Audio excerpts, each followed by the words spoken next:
अगर आप भी कुर्सी पर घंटों बैठकर काम करते रहते हैं, उठने का समय नहीं मिलता या थोड़ा आलस होता है उठने में, तो सावधान हो जाइए, क्योंकि एक ताजा रिसर्च में पता चला है कि ज्यादा देर तक कुर्सी पर बैठने वालों को मौत का खतरा बाकी लोगों की तुलना में 16% ज्यादा होता है। ये छोटा मोटा आंकड़ा नहीं है। ये रिसर्च ताइवान में हुई है और इसे जर्नल जामा नेटवर्क में पब्लिश किया गया है। आज हम इस रिसर्च का पूरा विश्लेषण करेंगे, जानेंगे अगर आप भी घंटों कुर्सी पर बैठे रहने की आपकी आदत है या मजबूरी है, दोनों केसेस में, तो आपको करना क्या है, कितना बड़ा खतरा हो सकता है। पहले ये रिपोर्ट आप देख लीजिए, मैं लौट रहा हूं बहुत ही खास एक्सपर्ट्स के साथ।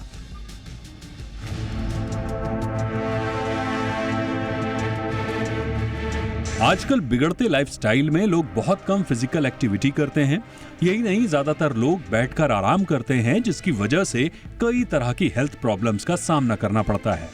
खासतौर पर जो लोग 8 से 9 घंटे ऑफिस में डेस्क पर बैठकर काम करते हैं, उन्हें गर्दन, कंधों, पीठ और कमर दर्द जैसी समस्याओं का सामना करना पड़ता है। लेकिन अब एक और नई रिसर्च सामने आई है, जिसने ज्यादा देर तक बैठने वालों की चिंताएं बढ़ा दी हैं। इस रिसर्च के मुताबिक ज्यादा देर तक कुर्सी पर बैठने वालों को मौत का खतरा बाकी लोगों की तुलना में 16% ज्यादा होता है। ये रिसर्च ताइवान में हुई है और इसे जर्नल जामा नेटवर्क ओपन में पब्लिश किया गया है। इसे 13 साल की रिसर्च के बाद जारी किया गया है। इस रिसर्च में ऐसे लोगों को शामिल किया गया जो कई घंटे तक ऑफिस में बैठकर काम करते हैं। इस रिसर्च में 4,81,688 लोगों पर अध्ययन किया गया।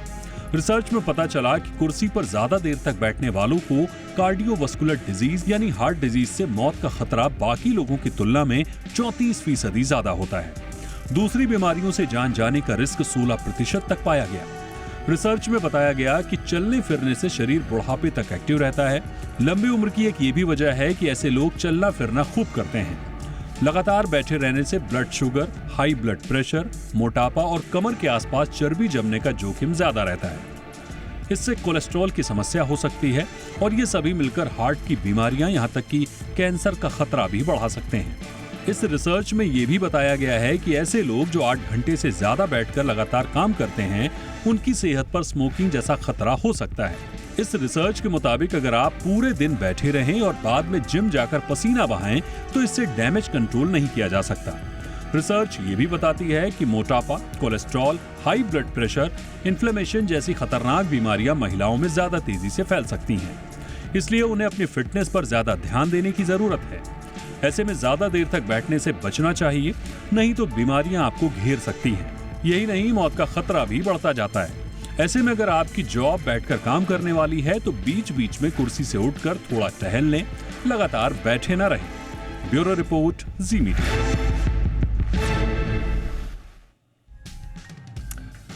बहुत ही खास मेहमान चर्चा में हमारे साथ जुड़ चुके हैं। हेल्थ गुरु मिकी मेहता इस वक्त हमारे साथ जुड़ चुके हैं। मिकी जी, बहुत बहुत स्वागत है आपका। और senior physiotherapist doctor Neha Shukla इस वक्त हमारे साथ हैं। नेहा जी, आपका भी बहुत बहुत स्वागत है। मिकी जी, चर्चा की शुरुआत आपसे। ये कोई पहला ऑब्जर्वेशन नहीं है जिसमें आपको सही पोस्चर, सिटिंग हाइजीन ऑफिस के दौरान, लॉन्ग सिटिंग को अवॉइड करना और इसके बेनिफिट्स को रिफ्लेक्ट किया गया हो किसी रिपोर्ट में, लेकिन ये पर्टिकुलरली क्योंकि लाइफ एंड डेथ से रिलेटेड है तो काफ़ी चर्चा में रही। बट ओवरऑल कितना इम्पॉर्टेंट है आज की डेट में ये समझना कि बैठे रहने से जिंदगी वाकई में बैठ जाएगी?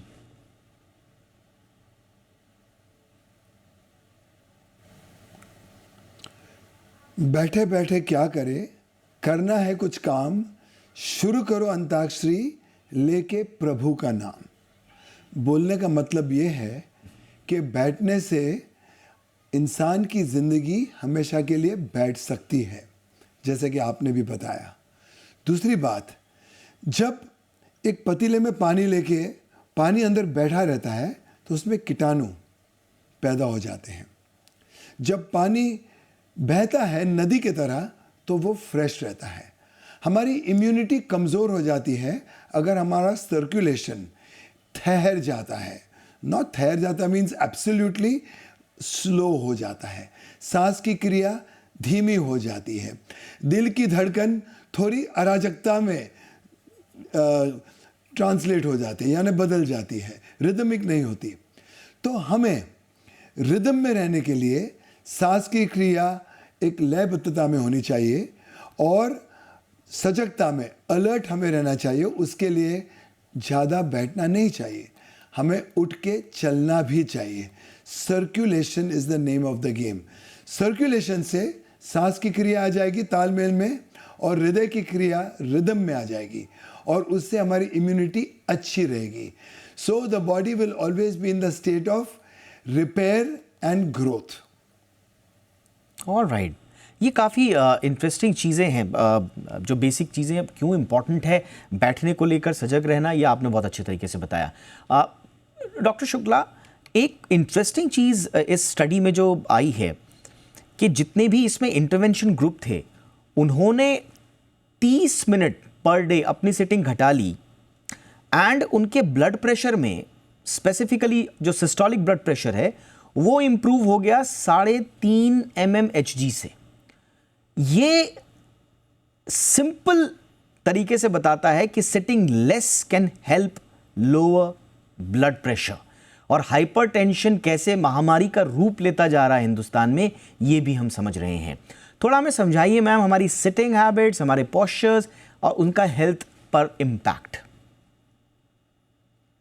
हमारी आजकल सेडेंटरी लाइफस्टाइल जो हम लोग बोलते हैं, विच इंक्लूड्स कि आप जंक खाते हो, आप कांस्टेंट 8 to 10 आवर्स बैठे हुए हो, there is long sitting hours of work, जहाँ पे आपका पोस्चर भी गलत है। एक तो सिटिंग जॉब हो गई, अब उसमें एडेड तड़का डाल रहा है आपका bad posture. Not everybody sit straight, हर कोई ऐसे सीधा बैठ के तो काम नहीं करता है। कभी आप टेढ़े बैठे हो, कभी आप कैसे बैठे हो, आपकी बॉडी का अलाइनमेंट कैसा है, जिसके वजह से आपको बहुत सारे पोस्चरल पेन्स होते हैं। या फिर अगर आपका मूवमेंट नहीं हो रहा, आपका दीपक जी जैसे मूवमेंट नहीं हो रहा, तो आपके बॉडी में ब्लड सर्कुलेशन नहीं हो रहा, आपके मेटाबॉलिज्म हैम्पर होता है, आपका डाइजेस्टिव सिस्टम हैम्पर होता है। तो which in return it gives a bad impact on your blood sugar level. आपको डायबिटीज हो सकता है, आपको कोलेस्ट्रॉल लेवल आपका डिस्टर्ब हो सकता है, आपका मेटाबॉलिज्म हैम्पर हो सकता है, आपके बॉडी में हार्मोनल चेंजेस हो सकते हैं। ऑल्सो पोस्चरल जो ऑर्थोपेडिक रिलेटेड बीमारियां होती हैं, जैसे कि स्लिप डिस्क हो गया, आपको ऑस्टियोपोरोसिस हो गया, अर्थराइटिस हो गया, आपको सर्वाइकल स्पॉन्डिलाइटिस हो गया, ये सारी भी बीमारियां हो जाती हैं। Coming to the cholesterol part, of course अगर आपका मूवमेंट ही नहीं रहेगा, आपका मेटाबॉलिज्म नहीं होगा, आपका मेटाबॉलिज्म हैम्पर हो जाएगा। आप अगर वॉकिंग नहीं कर रहे हैं, आपके बॉडी में डाइजेशन प्रॉपर नहीं हो रहा है, जिससे आपके बॉडी को जो न्यूट्रिशन मिलना चाहिए वो प्रॉपर तरीके से नहीं मिल रहा है, विच इन रिटर्न आपका कोलेस्ट्रॉल बढ़ता है, आपको हार्ट डिजीजेस होती हैं, and this is very very serious. लोग बैठे ही रह रहे हैं, 1 घंटा 2 घंटे के बाद भी ब्रेक नहीं ले रहे हैं। So it is very very important कि आप बीच में ब्रेक्स लीजिए। अगर आपकी बैठने की जॉब है तो आप बीच में थोड़ा सा ब्रेक लेके चलिए। आपके अगर कॉल्स चालू रहते हैं, यू कैन, या आपने सुना होगा वॉक एंड टॉक, तो वो कर सकते हैं आप। अगर वो भी नहीं तो हम लोग एक्सरसाइज प्रिस्क्राइब करते हैं, जो कि बैठे बैठे भी आप कर सकते हो। आप पैरों की एक्सरसाइज बैठे बैठे कर सकते हो, नेक की कर सकते हो, शोल्डर कर सकते हो, फॉर दैट मैटर आप बैक की भी एक्सरसाइज बैठे बैठे बहुत सारी कर सकते हो। If you ask your physiotherapist, आप कंसल्ट करो, आपको सोल्यूशन जरूर मिलेगा, क्योंकि ये बहुत ही डेंजरस है। आपका कोलेस्ट्रॉल लेवल हैम्पर होता है, जिससे कि आपको हार्ट डिजीजेस होती हैं और बहुत ही मेजर डिजीजेस हो सकती हैं। इसको लाइटली बिल्कुल नहीं लेना चाहिए। एब्सोल्युटली। मिकी जी, अब सवाल ये आता है कि कितने लोग इसको सीरियसली ले भी रहे हैं। आप जैसे लोग हैं जो इस पूरे विषय के अग्रणी लोग हैं, जिनकी वजह से कुछ जागरूकताएं भी आई हैं इसमें। हमने देखा है कि लोगों में अवेयरनेस काफ़ी आई है अपने पोस्चर को लेकर, सिटिंग हैबिट्स को लेकर। लेकिन सवाल ये होता है कि कितने लोग सीरियसली लेते हैं। जानकारी भी हो जाती है कभी कभी कि उठ के चलना है हर थोड़ी थोड़ी देर में। ये आभास होना, ये अपने बारे में जानकारी रखना, इस बारे में इन्फॉर्म्ड होना कि ये मेरी लाइफ के लिए इंपॉर्टेंट है, ये जागरूकता जो हमारी अंदरूनी जागरूकता है, इसको कैसे जगाएं मिकी जी? जब तक अनुभव नहीं होगा तब तक जागृति नहीं आएगी। हम बैठे बैठे सिकोड़ जाते हैं। जब सिकोड़ जाते हैं तो हमारी सर्कुलेशन बहुत पुअर हो जाती है। हमारा जो डायफ्राम है वो जो 12 से 13 सेंटीमीटर ऊपर नीचे मूव होना चाहिए ब्रीदिंग के साथ, एक्टिविटी के साथ, वो भी बहुत कम मूवमेंट करता है और उसकी वजह से हमारी रीढ़ की हड्डी उसको ऑक्सीजन और ब्लड सर्कुलेशन नहीं मिलती और रीढ़ की हड्डी कंप्रेस होती है, डीजेनरेट होती है। तो उसको अजाइल और फ्लेक्सिबल रखने के लिए मूवमेंट बहुत ज़रूरी है और ये जागृति तब आती है जब इंसान एक अलार्म के साथ जागता है। आजकल एक डेटा बताता है कि 28 और 30 साल की उम्र में बच्चों को, कॉलेज स्टूडेंट्स या न्यू एग्जीक्यूटिव्स जो नए नए काम पे जाते हैं, उनको रीढ़ की हड्डी की समस्या, स्पाइन हेल्थ प्रॉब्लम्स अभी से शुरुआत हो चुकी है और ये पीड़ा इतनी बढ़ती है कि वो ना सीधे चल सकते हैं ना उठ सकते हैं। जैसे कि बुजुर्ग होते हैं 70s 80s में, वो वैसे बिहेव करते हैं। उसको करेक्शन के लिए सिर्फ योग एक आधार है जिसके साथ हमारे तन की दुरुस्ती हो सकती है, मन की दुरुस्ती हो सकती है और रीढ़ की हड्डी सीधी हो सकती है, इलास्टिक हो सकती है और अजाइल हो सकती है। करेक्ट। आपने रीढ़ की हड्डी का जिक्र किया। डॉक्टर नेहा, जैसा मिकी जी बता रहे हैं, ये रीढ़ की हड्डी का सबसे ज़्यादा क्योंकि सरोकार है आपके बैठने उठने से, ये कितना इम्पॉर्टेंट हिस्सा है हमारे बॉडी के लिए और अगर हम इससे खिलवाड़ कर रहे हैं तो हम क्या क्या चीज़ों के रिस्क ले रहे हैं? Very good question. रीढ़ की हड्डी इस पकड़ लो सबसे इम्पोर्टेंट पार्ट है। अगर आप कंसिडर करो, जब भी आप बैठते हो तो हमारा जो सेंटर ऑफ ग्रेविटी होता है, हर बॉडी का अपना एक सेंटर ऑफ ग्रेविटी का लाइन होता है, वो वहां पे फॉल करता है। तो जब आप बैठे ही हो और आप गलत तरीके से बैठे हो या आप कांस्टेंट प्रेशर डाल रहे हो, धीरे धीरे ग्रेजुअली डिस्क बल्जेस के चांसेस होते हैं, डीजनरेटिव चेंजेस होते हैं आपके स्पाइन में। आपके दोनों अगर दो वर्टिब्रास के बीच का स्पेस कम हो जाता है, वहां से बहुत सारी नर्व्स निकल के पैरों में आ रही हैं। अभी उसकी वजह से आपको सबसे कॉमन आपने सुना होगा शियाटिका। किसी को बैक पेन बोलो, हर इंसान को शियाटिका पता है। हर बैक पेन शियाटिका नहीं होता, देयर आर अदर थिंग्स। आपको डिस्क बल्जेस हो सकते हैं, आपको रेडिएटिंग लो बैक पेन के अदर प्रॉब्लम्स हो सकते हैं। तो बैक इज वेरी इंपॉर्टेंट। अगर आप उस पर कॉन्स्टेंट स्ट्रेस डाले जा रहे हो, आप एक्सरसाइज नहीं कर रहे हो, तो ऑफ कोर्स लेटर स्टेजेस में कभी ना कभी आपको ये होगा ही होगा।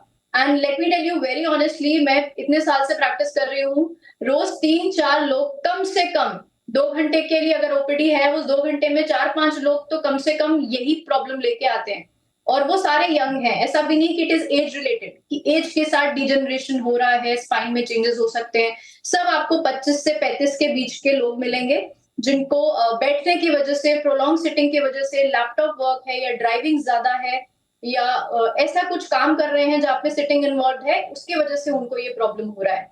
तो ये स्पाइन का बहुत ख्याल रखना इज वेरी इंपॉर्टेंट। अब अगर ये प्रॉब्लम है ही आपका, आप बोलो कि हमारा जॉब ही है, हम क्या करें, हम जॉब तो नहीं छोड़ सकते, तो आप कम से कम मस्कुलर स्ट्रेंथनिंग पे कॉन्सेंट्रेट करिए। अगर आपके बोन पे उतना स्ट्रेस पड़ना ही पड़ना है, तो आई ऑलवेज सजेस्ट कि आप आसपास के जो मसल्स हैं उनकी स्ट्रेंथनिंग एक्सरसाइज इतनी करिए कि जब आप बैक पे प्रेशर डालिए तो आपके बोन पे इफेक्ट होने नहीं दे। You know, muscles act as a protective mechanism. So exercises and correct posture work hand in hand, बहुत ही ज्यादा जरूरी है। स्पाइन तो इस सबसे ज्यादा ख्याल रखना चाहिए। अगर आपका स्पाइन खराब हो गया, गड़बड़ हो गया, ना आप ठीक से उठ बैठ पाओगे, ना आप कोई एक्टिविटी कर पाओगे, उससे आपके बाकी के बॉडी पार्ट्स रिलेटेड है। So it is very very very important कि आप उसकी करेक्ट एक्सरसाइज सीखिए अपने फिजियोथेरेपिस्ट से, अपने डॉक्टर से, और वो डेली एक 4-5 मिनट निकाल के कर लीजिए। बाद में हजारों रुपए ट्रीटमेंट में खर्च करने से बेटर है कि एक 5 मिनट निकाल के एक्सरसाइज कर लीजिए। ये बहुत इंपॉर्टेंट बात आपने बोली कि बाद में जेब आपकी ढीली हो जाएगी, उससे अच्छा है कि आप थोड़ा सा 5-5 मिनट निकाल के अपने शरीर पर भी। Prevention is always better than cure, right? Absolutely. Mickey ji, on that note only, वो 5-5 मिनट निकाल के करना क्या है? कई लोग, मैंने जैसे बताया कि बहुत सारे लोगों को तो पता है कि उठना है, अब उठ के वो टहल के आ गए या वापस बैठ गए या बैठे बैठे भी कुछ कर सकते हैं। वो 5 मिनट अगर वो निकाल रहा है अपने पूरे उस वर्किंग आवर्स से, तो उसमें उसको करना क्या है, इसके ज़रा कुछ टिप्स बताएं सर। देखिए, बैठने से प्रमाद बढ़ता है और जब हथियार बैठा रहता है तो उसमें भी जंग पड़ता है। तो अगर आप उठ के सिर्फ अपनी कुर्सी पे या मेज़ पे हाथ रख के भुजंग आसन करें और बैकवर्ड बेंडिंग करे, फिर से स्ट्रेच करे, फिर भुजंग आसन करे और फिर पुश करे माउंटेन पोजीशन में, हाफ माउंटेन पोजीशन में, वो भी ठीक रहेगा। कुर्सी पकड़ के अगर आप ऐसे भी स्ट्रेच करते हैं और फिर बेंड डाउन करते हैं तो वो भी ठीक रहेगा। और उठ के ताड़ासन में आप चल सकते हैं, उठ के थोड़ा बहुत ट्विस्ट कर सकते हैं और हाथों को पीछे रख के थोड़ा बहुत फॉरवर्ड बैकवर्ड बेंडिंग कर सकते हैं। इससे फिर कहता हूँ कि तन की दुरुस्ती, मन की दुरुस्ती और वो जो हथियार पे जो जंक लगता है ना, वो जंक निकल जाएगा और आप फुर्तीले हो जाओगे, आपका दिमाग सजग हो जाएगा और आप जागरूक हो जाओगे। चलिए उठ ली। ये बहुत इम्पॉर्टेंट चीज़ें मिकी मेहता ने बताई कि कैसे आप बैठे बैठे थोड़े से मूवमेंट से भी अपनी बॉडी में वो स्पंदन ला सकते हैं जो आपको हेल्दी बनाए रखने में मदद करेगा। डॉक्टर नेहा, आजकल मैं देख रहा हूँ कि हर दूसरे तीसरे व्यक्ति के शरीर में कभी कैल्शियम की प्रॉब्लम, कभी विटामिन डी की प्रॉब्लम, और आई एम श्योर कि जो भी लोग कामकाजी लोग अपने चेकअप्स वगैरह कराते हैं, विटामिन डी तो अवश्यंभावी है कि उसकी प्रॉब्लम आएगी ही आएगी। ऐसे लोग जिसकी तादाद बहुत ज़्यादा है और कैल्शियम नहीं है, विटामिन डी का प्रॉब्लम है और ऊपर से प्रोलॉन्ग सिटिंग है और गलत पोस्चर है, उनके लिए क्या क्या खतरे हैं मैम? आई ऑलवेज से कि हमेशा ना ये हेल्थ और हेल्थ में डाइट और एक्सरसाइज ना गाड़ी के साइकिल के दो पहिए हैं। एक भी चीज आपने सही नहीं की तो वो आपका हेल्थ ठीक नहीं होगा। This I always say. तो अच्छा खाना, वो आप कैल्शियम इंटेक की जैसे आपने बात करी, तो आप न्यूट्रिशियस खाइए और सही एक्सरसाइज करिए। ये दो चीज आपने बैलेंस कर ली तो चीजें ठीक रहने वाली हैं। और दोनों ही गड़बड़ है, अगर जैसे कि अगर कैल्शियम की कमी आप बोल रहे हो, विटामिन डी की तो हम सब में ही, आप किसी रैंडम इंसान को पकड़ लो, आजकल जो हमारा सेडेंटरी लाइफस्टाइल है, जो हमारे खाने पीने की हैबिट है, उसमें एक्सरसाइज ना करना और स्लीप डिप्राइव्ड होते हैं लोग, सोते कम है, इतना हेक्टिक, इतना स्ट्रेसफुल लाइफ हो गया है। हर कोई इंसान बोलता है अरे डॉक्टर आप इतना कुछ प्रिस्क्राइब करो, टाइम नहीं है हमारे पास, हम कब एक्सरसाइज करें, हम कैसे डाइट फूड पे कॉन्सेंट्रेट करें, बाहर जो मिलता है खा लेते हैं। तो वो अगर आपने ध्यान नहीं दिया तो अल्टीमेटली जैसे कि मैंने अपने फर्स्ट उसमें बोला कि कोलेस्ट्रॉल लेवल आपका बढ़ जाएगा, आपको डायबिटीज 2 हो सकता है, आपको ऑस्टियोआर्थराइटिस हो सकता है।